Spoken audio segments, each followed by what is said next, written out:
විඳීම කියන එක වහ නැසි නැසි යන එකක් තියෙන්නේ. නමුත් අපිට තේරෙන්නේ කොහොමද? දෙකට තියෙනවා කියලා. ඒකයි මේ තෘෂ්ණාව හටගන්නේ. ඒක පවත්වන්න. ඒ වින්දනේ තියෙන එක පවත්වන්න ආසා. වින්දනේ තියෙන එක පවත්වන්න ආසා. වින්දින් ලැබෙන එකට ආසා. මොකද ඒක තමයි තෘෂ්ණාවේ ස්වභාවය. හිත ඇදිලා යනවා. හිත ඇදිලා යන එකට ආස. අපි ලස්සන රූපයක් ඇහැට පේනකොට මොකද්ද වෙන්නේ? ඇහැයි රූපයයි විඥානය එකතු වෙනවා. ඇහැයි රූපයයි විඥානය එකතු වෙච්ච ගමන් ඔන්න රූපය අඳුන ගන්නවා. ඒ අඳුන ගන්න ඒ රූපේ තමයි විඳින්නේ එතකොට. ඇහැයි රූපයයි විඥානය එකතු වුනහම විඳින්නේ රූපේ. එතකොට කනයි ශබ්දයි විඥානය එකතු වුනහම විඳින්නේ මොකද්ද? විඳින්නේ ශබ්දේ. නාසයයි ගඳ සුවඳයි විඥානය එකතු වුනහම විඳින්නේ ගඳ සුවඳ. දිවයි රසයයි විඥානය එකතු වුනහම විඳින්නේ රස. කයයි පහසයි විඥානය එකතු වුනහම විඳින්නේ පහස. මනසයි අරමුණුයි විඥානය එකතු වුනහම විඳින්නේ අරමුණු. විඳිනවා. මේ විඳිද්දී මේ වින්දනය කරද්දී මොකද වෙන්නේ? ආස්වාදනීය අරමුණක් නම් ඒක. ඒ විඳීම ආස්වාදය ඇති කරන දෙයක් නම් ඒ විඳීම මොකද්ද වෙන්නේ? ඒකට ඇලිනවා. ඇලී ගියාම ඒක මොකද්ද? තෘෂ්ණාව. ඇලී ගියාම තෘෂ්ණාව. එතකොට විසඳුමක් නෑ. ඊට පස්සේ ඒ අනුව තමයි ඔක්කොම කල්පනා කරන්නේ. ඉතින් බුදුරජාන් වහන්සේ දේශනා කරන මේ විඳීම නිසා මේක වෙනවා කියලා. විඳින් කීයක් ධර්ම විස්තර කරනවද?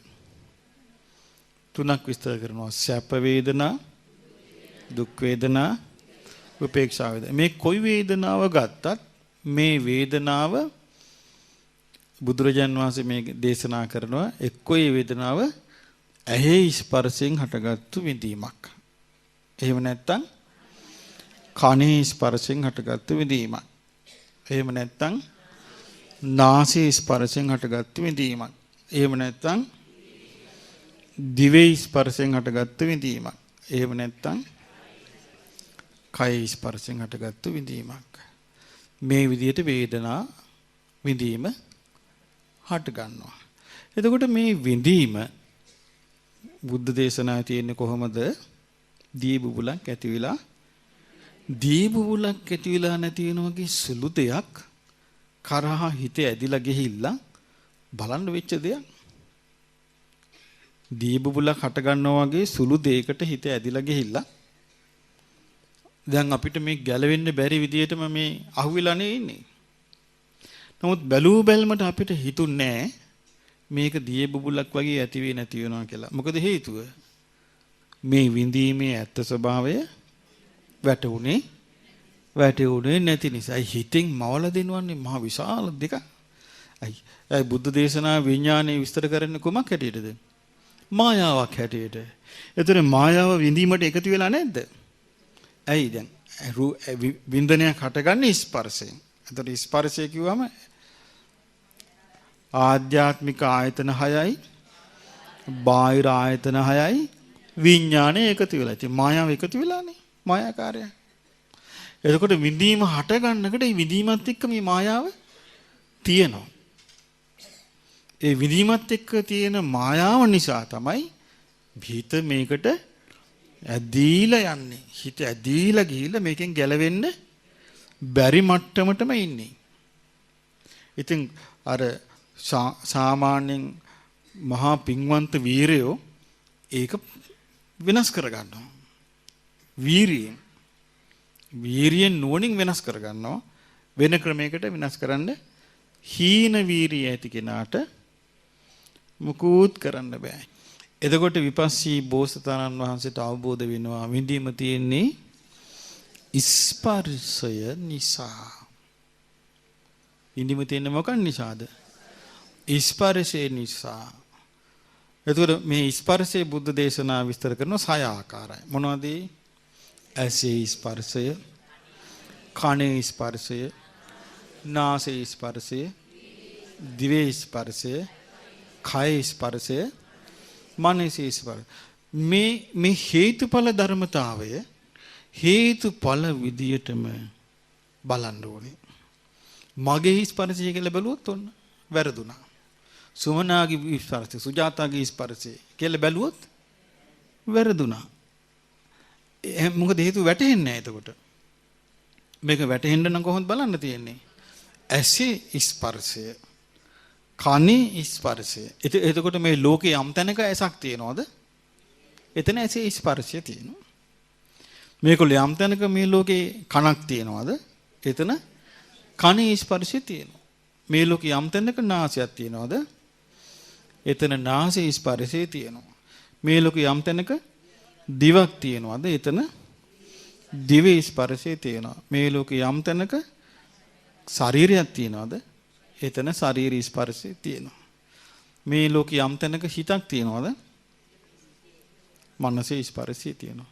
දැන් එතකොට අපිට පේනවා මේ චූටි සත්තු ඉන්නවා මේ ඇස කන නාසය තියෙන. එහෙනම් මේ සතාටත් ඒ විදිහට මේ ස්පර්ශය තියෙනවා. ලොකු සත්තු ඉන්නවා. ඒ සතාටත් ඒ විදිහට මේ ස්පර්ශය තියෙනවා. මොහොතේ සත්තු ඉන්නවා. ඒ සතාටත් ඒ විදිහට මේ ස්පර්ශය තියෙනවා. විවිධ જાතියින් ඉන්න මිනිස්සු අතර ඒ හැමෝටමත් ඒ විදිහටම ස්පර්ශය තියෙනවා. මොකද්ද ඒ ස්පර්ශය? ඇසේ ස්පර්ශය, කනේ ස්පර්ශය, නාසයේ ස්පර්ශය, දිවේ ස්පර්ශය, කයේ ස්පර්ශය, මනසේ ස්පර්ශය.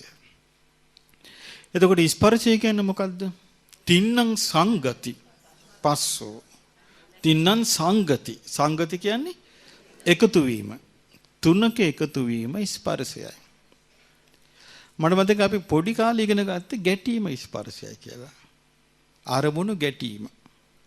මේකේ අරමුණු ගැටීමක් නෙමෙයි වෙන්නේ. අරමුණු එකතු. මම හිතන්නේ ඒ කාලේ ගැටීම කියලා අදහස් කරන්න ඇත්තේ ඒ වචනේ තමයි. මොකද අපිට තේරුනේ නැහැ. තින්නම් සංගති පස්සෝ. සංගති සමவாயෝ කියලා වචනේ ධර්මයේ විස්තර වෙනවා. සමவாயෝ කියන්නේ එකට එකතු වීම. සංගති කියන්නේ එකතු වීම. මොකක්ද එකතු වෙන්නේ? තින්නම් තුනක්. තින්නම් සංගති පස්සෝ. තුනක එකතු වීම ස්පර්ශයයි. මොනවද ඒ තුන? ඔව් ඇසේ ස්පර්ශය වෙනකොට ඇසයි රූපයයි විඥානය. කනේ ස්පර්ශය කියන්නේ කනයි ශබ්දයයි විඥානය. නාසයේ ස්පර්ශය කියන්නේ නාසයයි ගන්ධ සුවඳයි විඥානය. දිවේ ස්පර්ශය කිව්වේ දිවයි රසයයි විඥානය. කයේ ස්පර්ශය කිව්වේ කයයි පහසයි විඥානය. මනසේ ස්පර්ශය කිව්වේ මනසයි අරමුණුයි විඥානය. එතකොට ස්පර්ශය හටගන්නේ ඔය හයේ. ස්පර්ශය හටගන්නේ යම් තැනකද විඳීම හටගන්නේ එතන. විඳීම හටගන්නේ යම් තැනකද තණ්හාව හටගන්නේ එතන. තණ්හාව හටගන්නේ යම් තැනකද උපාදාන හටගන්නේ එතන. උපාදාන හටගන්නේ යම් තැනකද භවය හටගන්නේ එතන. භවය හටගන්නේ යම් තැනකද උපදින්නේ එතන. එතකොට එහෙමනම් දැන් බලන්න මේ ආයතන හයේම උපදීම. ආයතන හයේම භවය හැදෙනවා. ආයතන හයේම තෘෂ්ණාව හැදෙනවා. ආයතන හයේම විඳීම හැදෙනවා. ආයතන හයේම ස්පර්ශය හැදෙනවා. ස්පර්ශයෙන් ගැලවෙන්න බෑ කියන කාරණේ බුදුරජාණන් වහන්සේ උපමාවකින් පෙන්වුවේ. අර හැම ගහපු ගව දෙන්නගේ උපමාව. ඒ ගව දෙන්නට හැම ගැහුවට අපිට පොඩ්ඩක් හිතන්න නිකම් පොඩ්ඩක් හැම ගහපු ගව දෙන්න අපේ පොඩ්ඩක් පොඩි තුවාලයක් આવොත් මැස්සන්ගෙන් කෝඳුරුවන්ගෙන් බේරන්න තියෙන අමාරුව නේද? ඒතර මුළු හැමම ගලවලා නම් බේරෙන්න තැනක් තියෙනවද? ඉතින් බුදුරජාන් වහන්සේ වදාලා මේ ගව දෙන්නට වතුරට බහින්න බෑ. ඇයි ඒ? වතුරේ ඉන්න සත්තු හපනවා. ගහකට හේතු වෙන්න බෑ. ගහේ ඉන්න සත්තු හපනවා. එලිමහනේ ඉන්නත් බෑ. එලිමහනේ ඉන්න සත්තු හපනවා. මේ වගේ කියනවා ස්පර්ශේ. ස්පර්ශය ආවට පස්සේ විඳීමෙන් මග අරින්න පුළුවන්ද? විඳීමෙන් මග අරින්න බෑ. ස්පර්ශය ආවහම විඳිනවාමයි. එතකොට දැන් බලන්න කල්පනා කරලා ආයෙ හොඳට මතක තියාගන්න. තින්නම් සංගති පස්සෝ තුනක එකතු වීම ස්පර්ශයයි. එතකොට ඒ විපස්සී බෝසතාණන් වහන්සේ ආයි විමසන්න ගත්තා. මොකද්ද? මේ ස්පර්ශය ඇතිවන්නේ කුමක් නිසාද? කුමක් නිසාද කියලා. එතකොට ඒ විපස්සී බෝසතාණන් වහන්සේට අවබෝධ වුණා ස්පර්ශය ඇතිවන්නේ ආයතන 6 නිසා. සලායතන පච්චයා පස්සෝ.